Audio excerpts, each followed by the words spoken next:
사랑하는 성도 여러분, 여러분들의 환한 얼굴을 보니까 제 마음이 참으로 행복합니다. 우리 저만 행복해할 게 아니라 우리 옆 사람을 보면서 한번 인사해 봅시다. 성도님 덕에 제가 참 행복합니다. 네, 네, 이렇게 행복을 나누는 이 성은교회 공동체가 참 귀한 공동체라는 생각을 합니다. 세계에서 여러분 가장 키가 큰 나무가 어떤 나무인지 아십니까? 세계에서 가장 키가 큰 나무. 이 나무는요, 미국 캘리포니아의 북부에 있는 레드우드라는 나무라고 합니다. 우리말로는 미국 삼나무라고 하는데 이 나무는 무려 높이가 100m, 위로 100m. 우리 한번 띄워주시겠어요? 우리 PPT 자료가 있는데 100m. 저기 불쑥 솟아나 있죠. 레드우드라는 미국 삼나무. 그리고 아이들 이 광경 보세요, 직경 보세요. 엄청 크죠. 자, 근데 30 아파트 뭐 높이를 따지면 30층 높이까지 가는 나무라고 합니다. 그런데 신기한 사실이 하나 있는데요. 그렇게 거대한 몸집을 가졌음에도 불구하고 이 나무의 뿌리는 땅 밑으로 겨우 2m에서 3m밖에 뿌리를 뻗지 않는다고 해요. 굉장히 신기하죠. 보통 큰 나무는 바람을 견디기 위해 뿌리를 아주 깊게 내립니다. 그런데 이 레드우드는 어떻게 그 얕은 뿌리로 수백 년 동안 거센 태풍을 견디고 우뚝 서 있을 수 있었을까요? 과학자들이 연구를 해봤겠죠. 그래서 연구를 해봤는데 비밀은 바로 땅 밑에 있었습니다.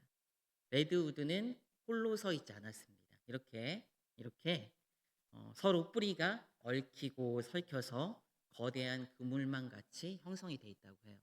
그래서 폭풍이 불어오면 한 나무가 견디는 게 아니라 숲 전체가 함께 견디는 그런 나무라고 합니다. 어, 우리 교회도 여러분 마찬가지입니다. 우리가 세상의 거센 풍파 속에서 무너지지 않고 신앙을 지킬 수 있는 이유는 우리 하나가 누군가가 잘났기 때문에 지킬 수 있는 게 아닙니다. 성령께서 우리를 하나라는 신비로운 뿌리로 묶어 주셨기 때문임을 믿으시기 바랍니다. 이 하나됨의 신비가 얼마나 견고한 기초 위에 서 있는지, 우리가 왜 하나 되어야 하는지, 그리고 어떻게 그 하나됨을 지켜낼 수 있는지를 오늘 말씀을 통해서 함께 나누기를 원합니다. 바울은 오늘 우리가 하나 되어야 하는 첫 번째 이유를 우리의 정체성에서 찾고 있습니다. 우리 에베소서 4장 4절 말씀인데 다 같이 한번 읽어보도록 하겠습니다. 시작. 몸이 하나요 성령도 한 분이시니 이와 같이 너희가 부르심의 한 소망 안에서 부르심을 받았느니라. 아멘. 바울은 여기서 세 가지 하나를 언급을 합니다. 몸이 하나고 성령도 하나고 소망도 하나라고 얘기를 해요. 여기서 이제 몸이라고 번역된 이 헬라어는 소마라는 단어가 사용이 되는데요. 단순히 사람들의 모인 집단을 의미하는 것이 아닙니다. 이것은 생명력이 고동치고 살아있는 유기체를 얘기하는 거예요. 여러분 우리 몸을 한번 생각해 보세요. 손가락 끝에 가시 하나만 박혀도 온 몸이 같이 아파하는 게 우리 몸입니다. 눈이 아픈데 발가락이 나랑 상관없어 하고 반응하지 않는다는 것이죠. 온몸이 그 고통에 집중을 합니다. 여기서 바로 이 소마, 즉 그리스도의 몸된 교회의 신비가 나타나고 있습니다. 우리가 서로 연결되어 있다는 것은 이론이 아니라 실제적인 생명의 연합임을 여러분 믿으시기 바랍니다. 3절에 보면은요. 중요하게 살펴볼 단어가 있어요. 우리 한번 3절을 한번 읽어보도록 하겠습니다. 시작.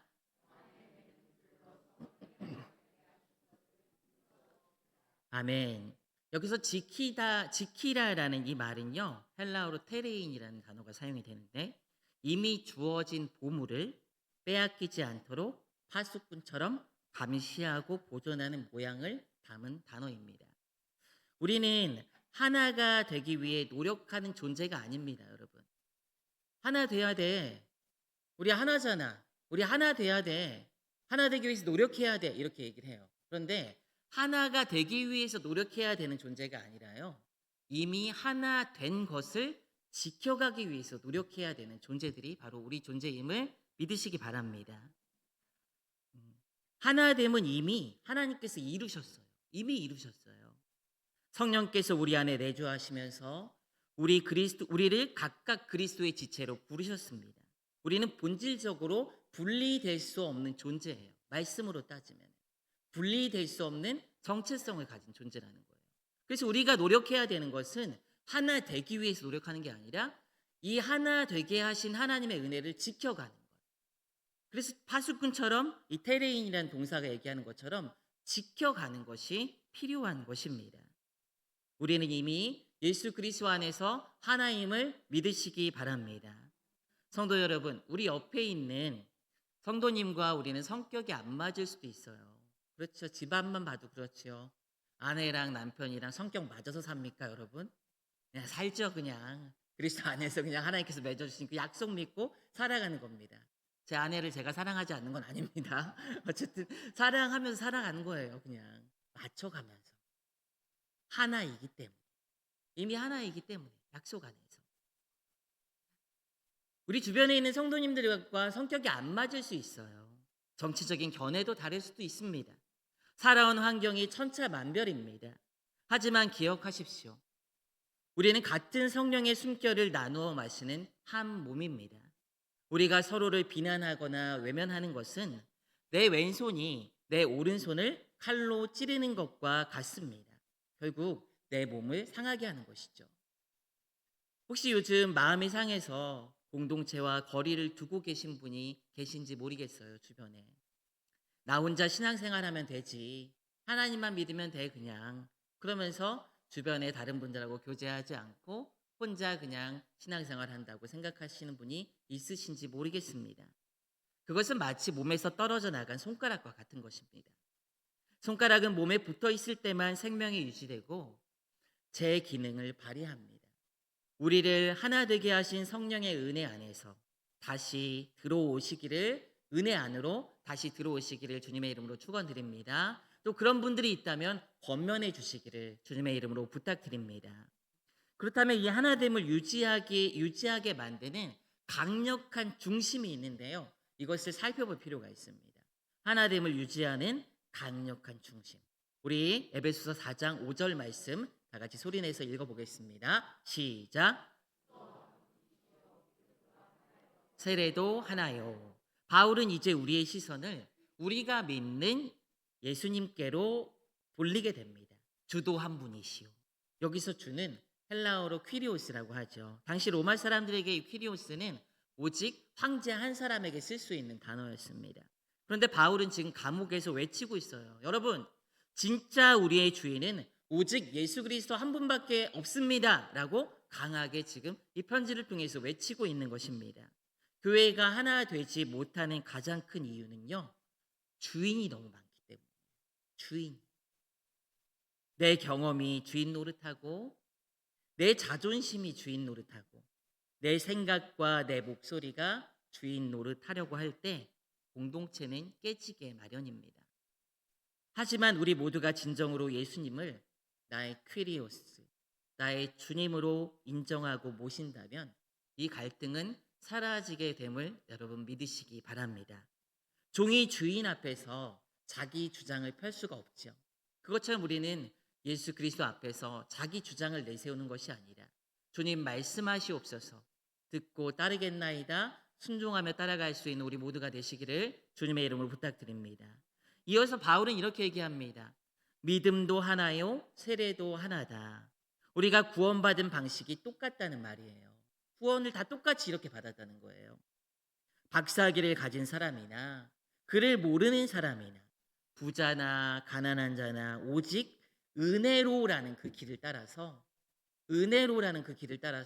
걸어갈 때, 나아갈 때 구원을 받았다는 것입니다.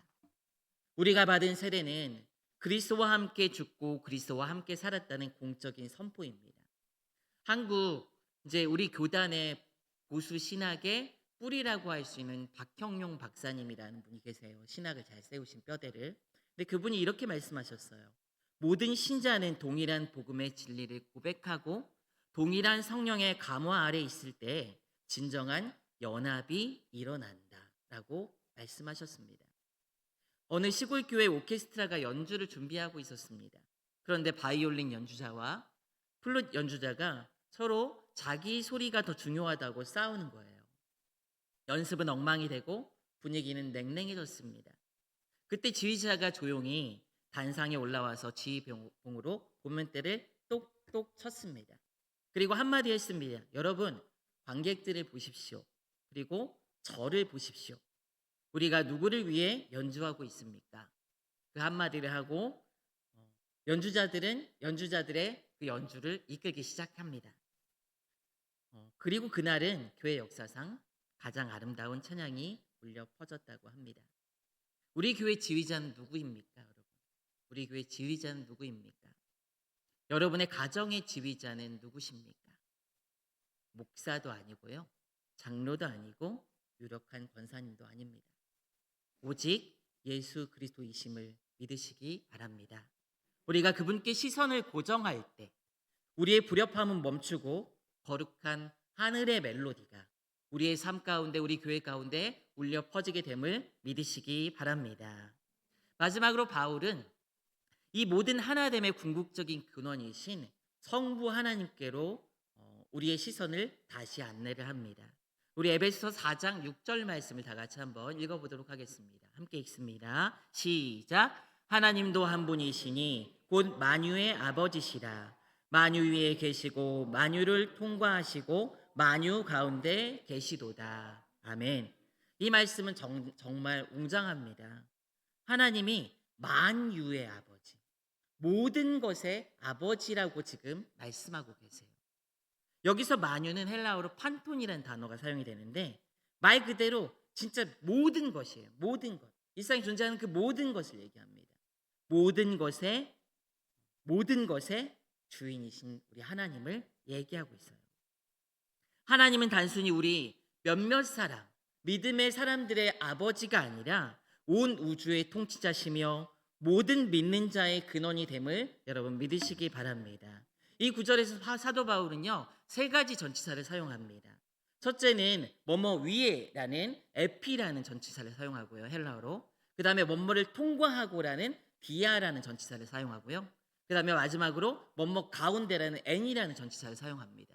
근데 여기서 뭐뭐 위에 계신다, 만유 위에 계신다는 이 표현은 바로 하나님이 초월적인 존재라는 걸 얘기하는 거예요. 모든 만물 위에 초월하신 가장 높으신 분이라는 것을 얘기하는 겁니다. 또 그리고 뭐뭇을 통하시고 통과하시고 디아라는 이 단어를 통해서 하나님의 섭리가, 그 다스림이 지금도 우리의 삶을 관통하고 있음을 지금 말씀하고 있는 것입니다.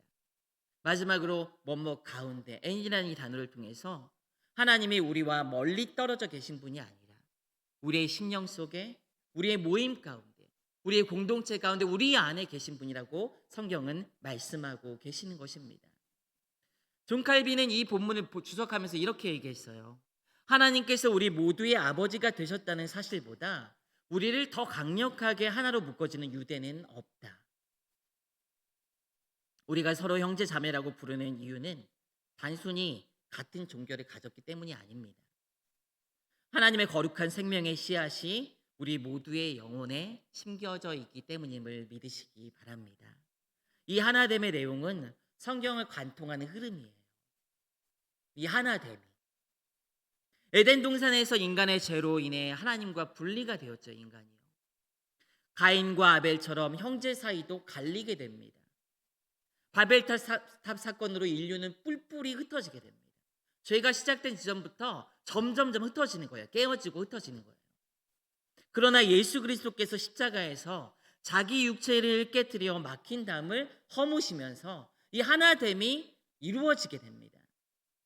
이제 하나님 아버지는 그리스도 안에서 흩어진 자들을 다시 모으시고 계시는 거예요. 창세기에서 하나됨이 죄로 말미암아 깨졌다면 요한계시록에서는 완전히 다시 완성되는 장엄한 드라마가 펼쳐지게 되죠. 이것이 바로 성경의 앞뒤의 여러분 모습이에요. 깨어진 하나됨, 다시 이루어진 하나됨. 물방울들을 한번 생각해 보세요, 여러분. 책상 위에 흩어진 작은 물방울들은 서로 떨어져 있습니다. 하지만 이 물방울들이 조금씩 가까워지다가 서로 닿는 순간 어떻게 됩니까? 소리가 나는지 모르겠어요. 툭 하는 느낌으로 순식간에 하나로 합쳐집니다. 억지로 붙인 것이 아니라 물이 가진 본래의 성질 때문에 하나가 되는 거예요. 우리 그리스도인들도 여러분 마찬가지입니다. 우리 안에 하나님의 생명이 흐르고 있다면 우리는 서로 밀어낼 수 없는 존재라는 것을 여러분 기억하시기 바랍니다. 하나님 아버지가 한 분이신데 어떻게 우리가 남남일 수 있습니까? 하나님 아버지로 인해 하나 된 존재임을 우리 모두 마음속 깊이 기억하시는 은혜가 있기를 주님의 이름으로 부탁드립니다. 자, 이제 우리가 살펴봐야 될 게 하나 있습니다. 무엇이냐면 이 하나됨을 그러면 우리는 어떻게 지켜갈 수 있을까요? 이 하나 되게 하신 것을 어떻게 우리는 지켜갈 수 있을까요? 첫째는요, 우리에게 복음의 렌즈가 달린 안경이 있어야 돼요. 복음의 렌즈가 달린 안경이 있어야 됩니다. 마틴 로이드 존스 목사님은 이렇게 말씀하셨습니다. 교회의 하나됨은 단순히 조직적인 결합이 아니라 진리에 대한 공통적인 경험에서 온다라고 말씀하셨습니다. 진리에 대한 공통적인 경험에서 온다. 이 말을요, 제가 우리 신자들 사이에 있는 어떤 관계로 좀 가져오면 어떻게 표현할 수 있을까라고 생각을 해봤어요. 그 관계에서. 근데 이렇게 얘기할 수 있을 것 같아요. 우리가 서로를 대할 때 그 사람이 나에게 어떻게 했느냐를 보는 것이 아니라 하나님이 그 사람에게 어떻게 했느냐를 보아야 한다라는 말로 이야기할 수 있을 것 같아요. 그 사람이 나에게 어떻게 했느냐를 보는 게 아니라 하나님이 그 사람을 어떻게 했느냐, 이걸 보는 게 복음의 렌즈라는 거예요. 우리가 공동체 안에서 누구와 갈등이 생길 때 우리는 보통 그 사람의 단점과 허물을 현미경으로 들여다봅니다. 저 사람은 왜 저렇게 이기적일까? 왜 저렇게 말이 거칠까? 왜 나한테 그래? 그런단 말이죠. 그런단 말이죠. 그럼 막 서운해요, 굉장히. 막. 그런데 여러분, 복음의 렌즈를 끼고 한번 보세요. 하나님께서 저 사람을 위해서 무엇을 하셨는지 여러분 보시기 바랍니다. 하나님께서 저 사람을 위해서 당신의 자신의 외아들, 하나밖에 없는 아들을 십자가에 달려 죽이셨습니다. 만유의 주제이신 하나님께서 저 사람 속에 지금도 살아 계십니다. 내가 비난하고 있는 그 사람이 사실은 하나님의 눈동자처럼 소중한 존재라는 것을 성경은 우리에게 말씀하고 있다는 거예요. 그 사실을 깊이 깨닫게 되면요, 우리 마음에 미움이 멈추게 됩니다. 증오가 멈추게 돼요. 사랑하는 여러분, 복음의 렌즈를 가질 수 있는 은혜가 있기를 주님의 이름으로 축원드립니다. 둘째로 하나됨을 지키기 위해서는 무엇이 필요하냐면요, 용납하는 게 필요합니다. 용납. 다 같이 따라해 봅시다. 용납을 해야 돼요. 용납을. 에베소 4장 2절 말씀 한번 소리내서 읽어보도록 하겠습니다. 시작. 모든 겸손과 온유로 하고 오래 참음으로 사랑 가운데서 서로 용납하고. 서로 용납하라는 이 말은 헬라어로 아넬코마이라는 단어가 사용이 되는데 다른 사람을 있는 그대로 받아들이고 이해하는 관대함을 의미하는 단어예요. 있는 그대로 받아들이고 이해하는 관대함. 교회 안에는 다양한 배경과 삶의 방식을 가진 지체들이 많습니다. 특히 당시 에베소 교회도 그랬습니다. 이방인과 유대인들이 막 섞여 살고요. 종교도 다르고 삶의 풍습도 종교는 이제 하나님 믿으니까 그렇지만 신앙생활 하는 그 방식들이 너무 다른 거예요. 스타일들이. 에베소 교회와 그런데 우리가 예수님을 믿고 함께 공동체를 이룬 교회의 모습이 별반 다르지 않아요. 이 교회 안에도 우리 교회 안에도 다양한 사람들이 모여 있죠. 굉장히 다양한 사람들이 모여 있습니다. 이 공동체 안에 그래서 필요한 것이요, 용납하는 그 관대함이 필요한 거예요. 용납하고 하는 관대함. 우리 교회가 서로 용납하는 믿음의 공동체가 돼야 되는 거예요. 근데 용납이라고 하면, 관용이라고 하면은요, 그냥 받아들이고 참고 수용하고 이것만 생각하기가 쉬워요. 평온함을 위해서 별 문제 일으키지 않고 그냥 넘어가는 거, 말 안 하고 넘어가는 거, 이게 용납일까요? 성경에서 얘기하는 용납일까요? 그냥 다 괜찮아. 아이 좀 지나면 괜찮아지겠지 하고 넘어가는 게 용납일까요? 그거 절대 용납이 아닙니다. 그거는. 용납은 상대방의 허물이 안 보이는 척하는 것이 아니에요. 허물이 보이지만 그것보다 하나님의 사랑이 더 크기에 그 사람을 내 마음의 공간에 받아들이는 것이 바로 용납입니다. 그래서 용납은 말씀, 하나님의 뜻, 은혜 안에서 되어지는 거예요. 그런 면에서 제가 좀 약간 좀 예민한 주제일 수도 있지만 요즘에 그래도 나눠야 되니까 제가 나눠봐야 될 것 같아요. 요즘에 동성애로 항상 말이 많습니다. 굉장히. 몇 해 전에 우리 교회에서도 그래서 막 집회 갔다 왔죠. 포괄적 차별 금지법 그거 뭐 반대한다고 그러면서 막 갔다 왔죠. 이 동성애 뭐 주변에 찾아보면은 있을 수 있어요. 근데 아직 사회적인 분위기가 형성이 안 돼서 감추는 사람들이 많지만 있을 수 있어요. 제가 뭐 그렇다는 건 아닌데 교회 안에도 동성애자들이 있을 수 있어요. 있을 수 있어요. 이 동성애 죄입니까 아닙니까 여러분? 죄지요 당연히. 크게 얘기하셔야 돼요. 죄입니다 이거는요. 성경에서 분명히 말씀하고 있는 바예요. 동성애 죄예요. 하나님의 창조 질서를 무너뜨리는 하나님의 그 질서 자체를 무너뜨리는 죄예요. 하나님 말씀이에요. 동성애를 방관하고 포괄적 차별금지법으로 제도화되는 것을 방치하는 것은 안 될 일이죠. 하나님의 말씀이기에 지켜가야죠. 그래서 2년 전인가 우리도 갔다 왔잖아요. 그 집회들 막 가서 막 얘기하고 막 이렇게 하고 막 갔다 왔잖아요. 서울에.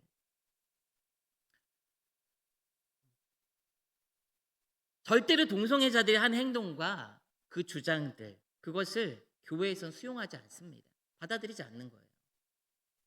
그러나 그렇다고 해서 우리는 그들을 혐오하고 미워하고 맞서는 것이 좋지는 않은 거예요. 그게 맞지는 않은 거예요. 혐오하고 미워해서는 안 되는 거예요. 우리는 이런 얘기를 많이 듣습니다. 죄는 미워하되 사람은 미워하지 말라. 맞습니까, 여러분? 하나님께서 말씀하신 바가 맞습니까? 맞지요. 죄는 미워하고 사람은 미워하지 않아야죠. 왜요? 하나님께서 그렇게 하셨잖아요, 우리에게. 하나님께서 우리를 미워하셨으면 우리는 다 멸망받았어요, 이미요. 근데 하나님께서 우리를 받아주신 거예요. 하나님께서 그렇지만 죄를 진짜로 미워하시잖아요. 동성애자들을 바라볼 때 우리도 그런 하나님의 마음이 필요하다는 거예요. 죄라는 것은 이해하게 하고 목소리를 높여야죠. 그러나 동시에 그들을 사랑하기에 하나님의 뜻이 아님을 전하고 가르치고 기도하고 그들을 우리 마음속에 품을 수 있어야 되는 것입니다. 그들이 회개와 구원을 위해서 나아갈 수 있도록 기도해야 되는 거예요.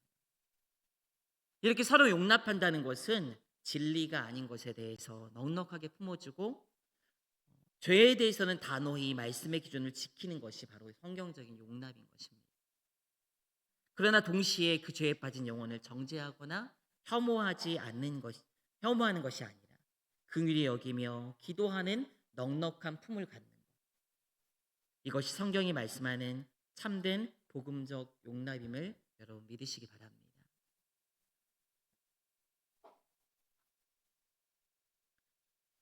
마지막 셋째로 하나됨을 지키기 위해서 필요한 것이 하나 있어요. 그건 뭐냐면 제가 교훈적으로 말씀드리겠습니다. 입조심을 해야 돼요. 입조심을요. 우리는요. 전부 다 입조심을 하셔야 됩니다. 교회의 하나됨을 허무는 가장 치명적인 무기가 혀라는 사실을 여러분 꼭 기억하시기 바랍니다. 지체의 연약함이 보일 때 그것을 사람에게 옮기지 마세요. 어떤 지체의 연약함이 보일 때. 그리고 무슨 일이 있을 때 하나님께 기도하세요. 사람들에게 옮기지 마시기 바랍니다. 하나님, 저 지체에게 하나님의 은혜가 필요합니다. 원망 불평의 마음이 들 때 하나님께 가가지고 원망 불평하세요. 가서 그냥 하나님께 하나님 원망하라는 말이 아니라 그런 마음을 가지고 하나님께 쏟아 놓으라는 거예요. 그렇게 가져오세요. 하나님. 이 말을 사람에게 옮기지 말고 이렇게 하늘로 이렇게 해가지고 가져오세요. 그럼 됩니다. 이것이 평안에 매는 줄을 지키는 파수꾼의 입술입니다. 사랑하는 여러분 모두가 파수꾼의 입술을 가지시기를 주님의 이름으로 축원드립니다. 자, 그런데 이렇게 우리가 하나됨을 지키기 위해서 이렇게 해야 됩니다라고 살펴봤어요. 근데 이것이 어 그냥 우리가 열심히 노력해야지 하고 한다고 될까요? 그렇지 않습니다. 그냥 노력한다고 되는 게 아니에요. 내 힘으로 되는 게 아니에요. 그래서 우리에게 꼭 필요한 것이 있습니다.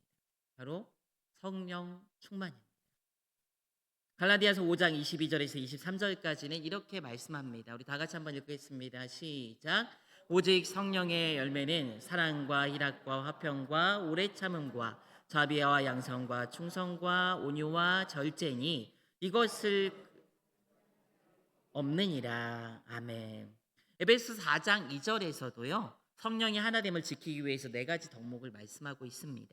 그런데 이 덕목들을 한번 잘 살펴보면은요. 성령의 열매들이에요. 다 사실은. 성령의 열매들. 사랑과 온유, 오래 참음 이런 것들을 얘기하거든요. 근데 다 어디서 오는 거냐면요.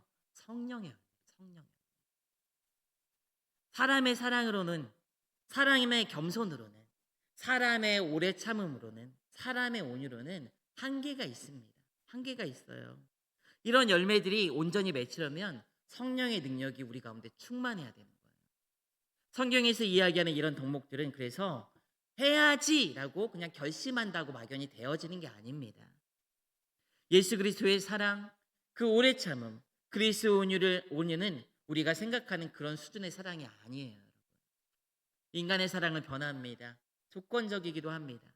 그러나 하나님의 사랑은 무조건적이고 변하지 않습니다. 인간의 오래 참음 베드로가 잘 보여줬어요, 여러분. 이 용서도 보여줬어요, 베드로가. 주님, 3번 정도 용서하면 될까요? 라고 얘기했어요. 주님은 말씀합니다. 70번씩 7번이라도 해라. 400, 77에 49, 490번. 한 사람을 490번 용서하는 게 평생 하라는 거예요, 그냥 70번씩 7번이라도 해라. 인간의 용서는 3번이에요. 3번. 야, 너 경고했어. 1 스트라이크, 2 스트라이크, 3 스트라이크 아웃! 이렇게 한다고요, 인간은요. 그런데 하나님은 그러지 않으신다는 거예요. 70번씩 7번이라도 용서해요. 성경에서 말씀하는 온유는 그냥 우리가 착한 게 아니에요. 그냥 착한 게 아니에요. 이 온유의 근본적인 모습은요. 다른 게 아니라요. 타는 말 타고 갈 때 이 말이 주님의 그 주인, 말 기수의 그 반응에 즉각 반응해서 순종하는 게 온유의 근본적인 그 원어 모습이에요. 원어 그 표현이에요. 온유는 어디에서 오는 거냐면 하나님의 말씀에 순종할 때 오는 거예요. 그냥 착한 마음 가질 때 오는 게 아니라 말씀에 순종하려고 하고 하나님께 나아갈 때 올 수 있는 게 온유라는 거예요. 사랑하는 여러분, 성령 충만하시기를 주님의 이름으로 축원드립니다. 이 성령 충만할 때 우리가 앞서 말씀한 이 하나됨을 지켜가는 그 노력들을 지속적으로 해갈 수 있고 그 공동체가 그 하나됨을 지켜갈 수 있음을 여러분 믿으시기 바랍니다. 이제 말씀을 맺습니다. 이탈리아 베네치아 로마에 가면 아주 오래된 성당들이 아름다운 모자이크 성당들의 아름다운 모자이크 벽화들이 있습니다. 멀리서 보면 정말 정교하고 화려한 그림이지만 가까이에서 보면은 완전 다릅니다. 크기도 색깔도 다르고 모간하고 거칠게 깨어진 돌 조각들과 유리 조각들이 다닥다닥 그냥 붙어 있는 것 같아요. 가까이서 보면요. 그 조각 하나하나는 길가에 굴러다니는 돌덩이들처럼 보잘것없습니다. 그러나 위대한 예술가의 손에 들려 제자리에 그 돌덩이가 박힐 때 그것은 그리스도의 영광스러운 형상을 담은 걸작이 되는 줄 여러분 믿으시기 바랍니다. 우리 교회 공동체도 마찬가지입니다. 우리는 모두 어딘가 모나고 상처 입은 깨진 조각들입니다. 그러나 십자가의 보혈이라는 은혜가 우리를 연결하고 성령이라는 위대한 설계자가 우리를 알맞은 자리에 배치하실 때 우리는 세상을 향해 그리스도의 얼굴을 비추는 거룩한 모자이크 벽화가 될 수 있음을 믿으시기 바랍니다. 사랑하는 성도 여러분, 우리는 서로 뿌리를 단단히 얽매고 있는 레드우드 숲입니다.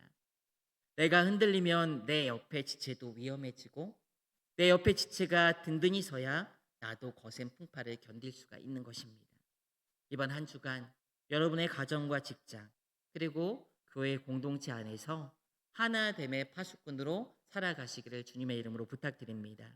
먼저 손 내밀고 먼저 미소 짓고 먼저 용서하시기 원합니다. 만유의 아버지 되신 하나님께서 오늘 이 자리에 모인 우리 모두를 형 안에 매는 줄로 영원히 묶어 주시기를 주 예수 그리스도의 이름으로 축원드립니다. 우리 찬양